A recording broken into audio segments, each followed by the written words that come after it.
those who have not yet acknowledged the house in their veins.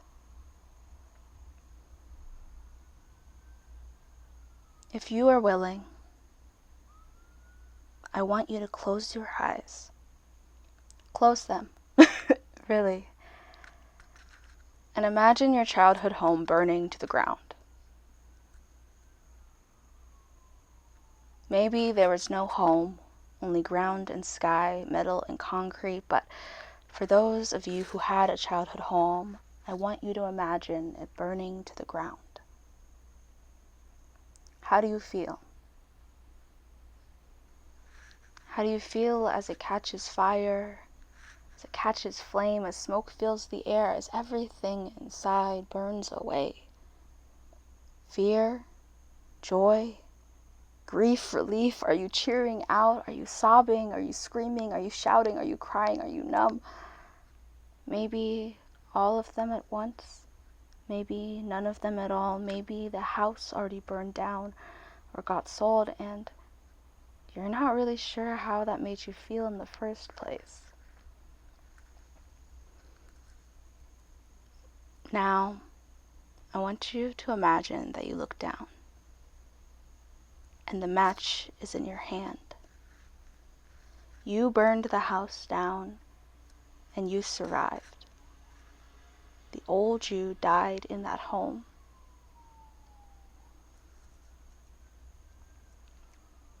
When I talk about the way it has felt escaping my childhood home, and I do mean escaping because I think part of me was never going to leave. And the other part of me desperately knew I needed to. If I wanted to do anything more than survive in this life. And honestly, if I wanted to survive this life. But when I talk about the way it has felt escaping my childhood home, grieving and learning to love myself through the aftermath of neglect and abuse that I didn't even realize was occurring until 20 years later, what I mean is that it has felt like I set fire to that house and I've been trying to figure out how to build a new home for myself. What I mean is that I loved that place, and if I had been honest with myself or aware enough, I hated that place. What I mean is that I had to burn myself down to survive. And I know it sounds dramatic, but it was dramatic. I mean that it took me almost thinking I was about to die to set a goddamn boundary for the first time in my life. I mean that for months my life just felt like my heart was being ripped out again and again.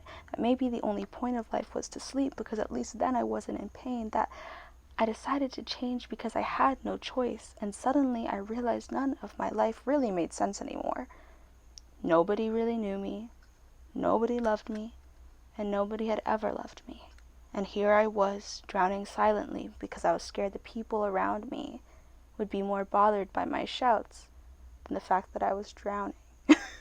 Like, that's the type of people I surrounded myself with, because those are the only type of people who would get so close to me, that get so close to a drowning person and not help. It meant destroying my entire self-concept that was cluttered with things and people who never fed my soul. It meant burning down the house that was comfortably empty because that comfort demanded my own emptiness. It meant moving. It meant being alone a lot. It meant being utterly unsure who I was anymore, realizing I had never really known.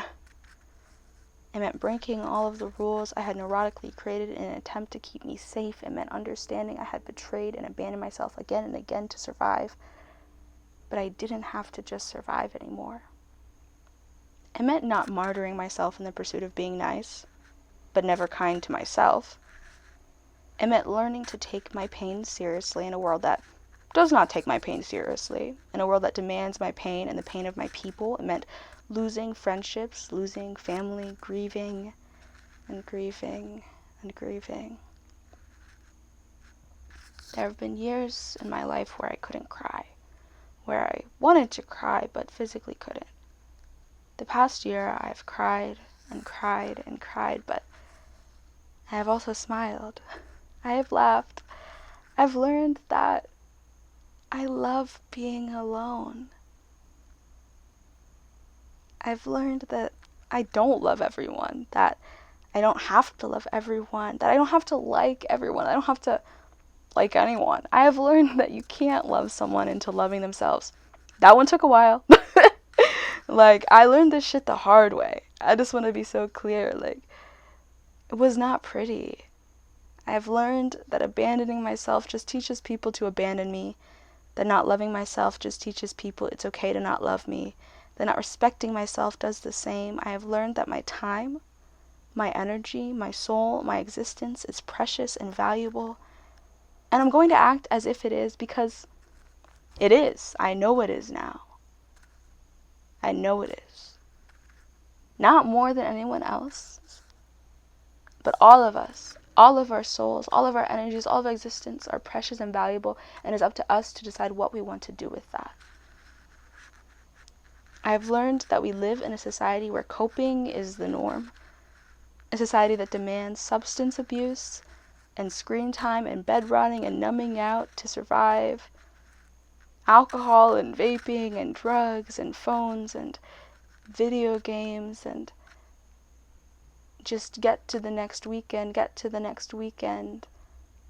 but get to the next accomplishment, using achievement as coping, using validation as coping, using anything that prevents us from clearly seeing ourselves and the people around us.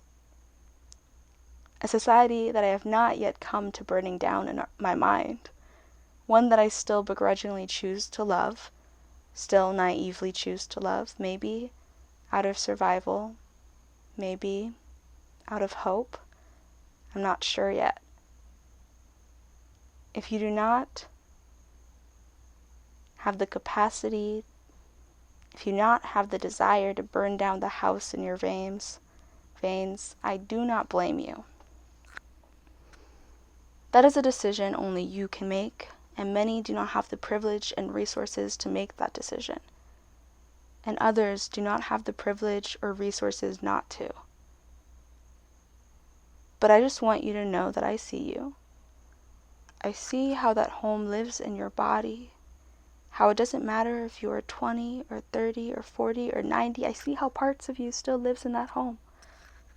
I see how you flinch when people speak to you, still scared that their words will be sharp. I see how you are addicted to comfort, how that is all your home ever had to offer you. I see how you smile and smile and smile because your home demanded a performance in order for you to survive.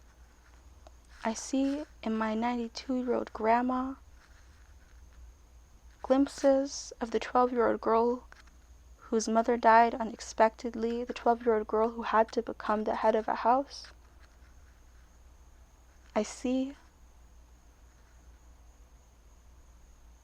how my father never grew up from being the boy whose dad abused him. I see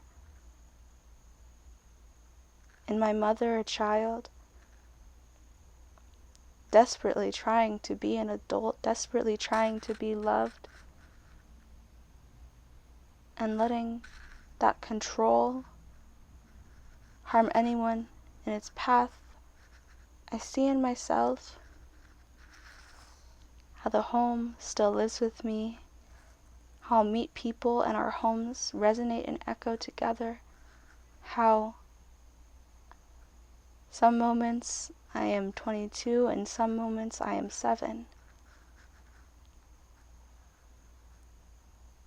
We act like sexism, racism, ableism, homophobia, classism, imperialism are these big, scary, unknowable monsters, and sometimes we glance into the mirror at night and fear we see them in ourselves, or perhaps we choose instead to openly claim them in hopes it makes us feel bigger and less afraid.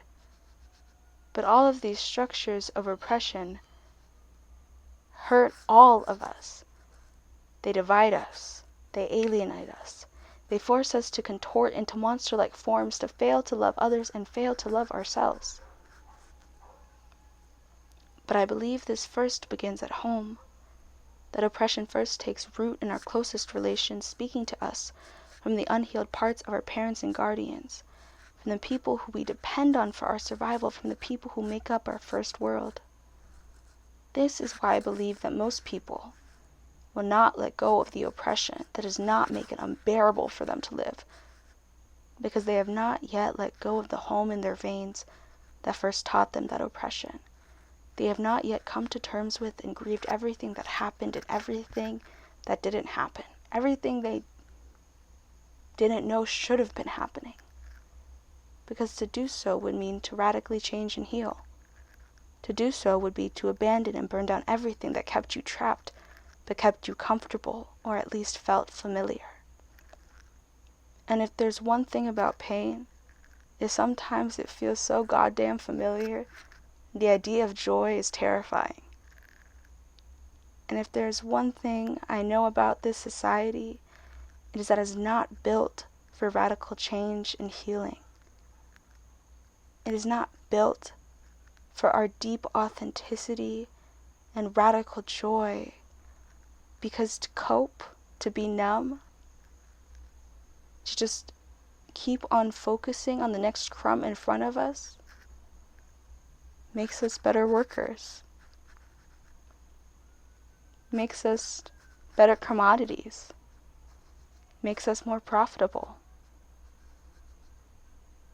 If we genuinely cared for our deep well-being and the deep well-being of others, the deep well-being of this planet,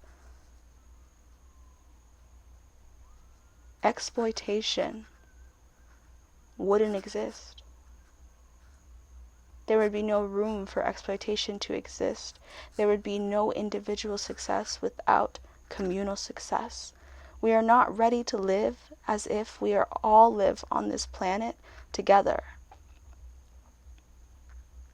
As if we are all brothers and sisters whose well-being and fate is intrinsically intertwined, as if the trees and birds and ocean and bugs are our brothers and sisters too, as if their death is the death of our brothers and sisters, our family. We are not ready yet for radical love, for radical care, for radical revolution, because many of us are not ready or deeply unable to first come to terms with the lack of love and care in our home of origin, or the way that systems of oppression prevented this radical love and care from occurring in the first place. Many of us are not ready to stop coping and start living. Many of us are not able to understand that our comfort comes at the cost of other people's comfort, at the cost of their lives and freedom, not just their comfort, their lives and freedom, because we have not dealt with our shame. We are not ready to lose the crumbs of affection that live in the crevices of our old home, to lose the conditional love or acceptance our families or society afforded us for complying. We are not ready to lose our comfort, because without our comfort, we are not sure what is left. We are not sure who is left. I grew up believing everyone was good and wanted the best for everyone. I now know that's not true, but I still believe people are inherently good and valuable. You are good. You are valuable.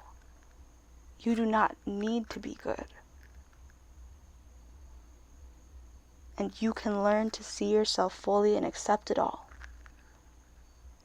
But to love yourself, to truly love yourself, I think requires again a sort of radical care and radical relational experience wherein we aim to see ourselves in our fullness and see reality in its fullness and work towards mutual spiritual growth.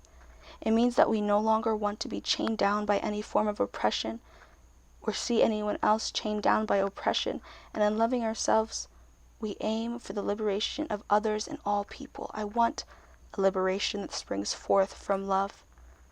Instead of asking, what are we fighting for? I want to ask, what are we loving? Who are we loving? What are we protecting, and is it worth protecting? Is our culture worth protecting? Are you willing to strike the match and build anew? When we say liberation for all, we mean that liberation that relies on the oppression and dehumanization of some is not liberation at all. What I mean is that when I say you don't know how to love me, I mean that you don't know how to love yourself. What I mean is that I am not willing to help you cope. What I mean is that my love is uncomfortable. What I mean is that I wish you the most joy and spiritual alignment in the world, even if that means you move farther and farther from me. What I mean is I wish you well on your journey. What I mean is that sometimes we still need a little comfort to grow. And I'm sorry, but I cannot be that for you. So maybe you decide to redecorate your childhood bedroom. Maybe you put up string lights. Maybe you decide to live in your car, and when you open the sunroof at night, you see the stars. Maybe you move across the world only to find the same home in your body, the same home again and again in every relationship you have. Before I burned it all down, I did everything I could in the hopes that I could somehow love that home and the people in that home and still love myself. I loved the sound of my mother's footsteps on the stairs and my sister's laughter, the concrete front porch and the black cat across the street. I loved dancing in the living room and putting paintings on my wall and the feeling of carpet under my feet. I loved the desktop computer and the yellow walls and the wooden floor of the kitchen, the pool and the cars and the sky with airplanes, the brief moments of peace when my family only hummed like a well-working machine instead of roaring like a storm. I loved the comfort. I loved the familiarity. I loved that I knew every corner in that house. I loved them. And I loved that house. And I loved the home I knit for myself in the box of my room, but I desperately wanted to love myself more. And to be someone who could truly love others, truly desire for their higher good, rather than just hoping they would choose me, hoping they would fill the holes my childhood left to me, hoping they would help me cope with surviving, existing there. Ultimately, you are the only one who has to live your life. This is not about how to heal or how to be good or even how to be radical. This is just to say, if you meet me and I refuse to give you comfort, I will not apologize. But I see you and truly wish you the best. And in loving myself and building this house for myself with a front porch where I can sit, and lots of windows for sunlight and nooks where I can read books or couches where I can sit with friends, I hope that you can believe that loving yourself is worth it too. That after the fire there is regrowth, that perhaps where your childhood home once stood a forest can begin to grow a meadow, perhaps even a garden. And maybe one day I will dream bigger than a house for myself. Maybe one day I will realize this new house lives in my veins, this sense of self I built day by day with a million new experiences where I decided to be myself for the first time in my life. And maybe then I will burn it all down, or move away, or go begin truly living as if the world, as if this earth is my home and all of you are my family. But for now, I will drink my tea in the kitchen. I will read my book on the couch. I will eat my fruit on the porch. And I will smile and laugh and cry. And think and say and do all of these things I never could have imagined doing a year ago when I still lived in that home. When that home still lived in me. But for now, I will love you from here. Love you from the distance where I can still love myself. And maybe one day, I will even invite you inside. Let you drink tea with me on the couch, or just sit on the front porch with you until the sun sets.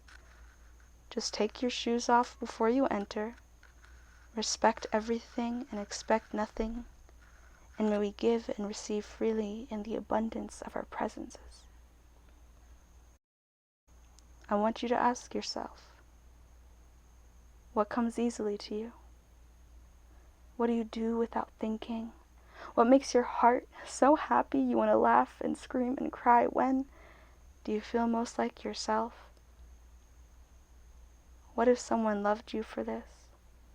Not what you do, not what you make, not what you produce, not like a commodity to consume, or for the comfort you provide them. What if someone loved you like this? And what if that someone was yourself?